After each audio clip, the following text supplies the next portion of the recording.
ಕ್ಷುಲ್ಲಕ ವಿಚಾರಕ್ಕೆ ಯುವಕನಿಗೆ ಚೂರಿ ಇತ್ತ, ಸಿಸಿಟಿವಿಯಲ್ಲಿ ಭಯಾನಕ ದೃಶ್ಯ ಸೆರೆ. ಕ್ಷುಲ್ಲಕ ವಿಚಾರಕ್ಕೆ ಯುವಕನೊಬ್ಬ ಚಾಕು ಇರಿದ ಘಟನೆ ಅಯೋಧ್ಯೆ ನಗರದ ವಾಟರ್ ಟ್ಯಾಂಕ್ ಬಳಿ ನಡೆದಿದೆ.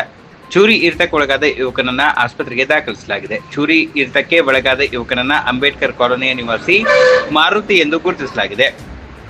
ಸಂಜೆ ವಾಟರ್ ಟ್ಯಾಂಕ್ ಬಳಿ ನಿಂತಾಗ 3-4 ಯುವಕರು ಮಾರುತಿಗೆ ಚೂರಿ ಇರಿದು ಪರಾರಿಯಾಗಿದ್ದಾರೆ. ಘಟನೆ ದೃಶ್ಯ ಸಿಸಿಟಿವಿಯಲ್ಲಿ ಸೆರೆಯಾಗಿದೆ.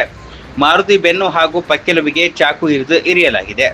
ರಕ್ತದ ಮಡುವಿನಲ್ಲಿ ಒದ್ದಾಡುತ್ತಿದ್ದ ಮಾರುತಿಯನ್ನ ಆತನ ಸಹೋದರ ಆಸ್ಪತ್ರೆಗೆ ದಾಖಲಿಸಿದ್ದಾನೆ. ಘಟನೆ ಮಾಹಿತಿ ತಿಳಿಯುತ್ತಿದ್ದಂತೆ ಹಾಗೆ ಕಿಮ್ಸ್ ಆಸ್ಪತ್ರೆಗೆ ಕಾನೂನು ಸುವ್ಯವಸ್ಥೆಯ ಡಿಸಿಪಿ ನಂದಗಾಮಿ ಭೇಟಿ ನೀಡಿ ಗಾಯಾಳುಗಳು ಹಾಗೂ ಸಂಬಂಧಿಕರಿಂದ ಮಾಹಿತಿಯನ್ನು ಪಡೆದಿದ್ದಾರೆ. ಹಳೆ ಹುಬ್ಬಳ್ಳಿ ಪೊಲೀಸ್ ಠಾಣಾ ವ್ಯಾಪ್ತಿಯಲ್ಲಿ ಘಟನೆ ನಡೆದಿದ್ದು, ಪೊಲೀಸರು ಕೊಲೆಗೆ ಯತ್ನದ ಪ್ರಕರಣವನ್ನು ದಾಖಲು ಮಾಡಿಕೊಂಡು ಪರಾರಿಯಾಗಿರುವ ದುಷ್ಕರ್ಮಿಗಳ ಪತ್ತೆಗೆ ಬಲೆ ಬೀಸಿದ್ದಾರೆ. ಮತ್ತೊಂದೆಡೆ ಕ್ಷುಲ್ಲಕ ವಿಚಾರಕ್ಕೆ ಯುವಕರ ಗುಂಪೊಂದು 3 ಜನರ ಮೇಲೆ ಹಲ್ಲೆ ಮಾಡಿರುವ ಘಟನೆ ಬಿಡನಾಳದ ಕೆಎಲ್ಇ ಮೆಡಿಕಲ್ ಕಾಲೇಜ್ ಬಳಿ ನಡೆದಿದೆ.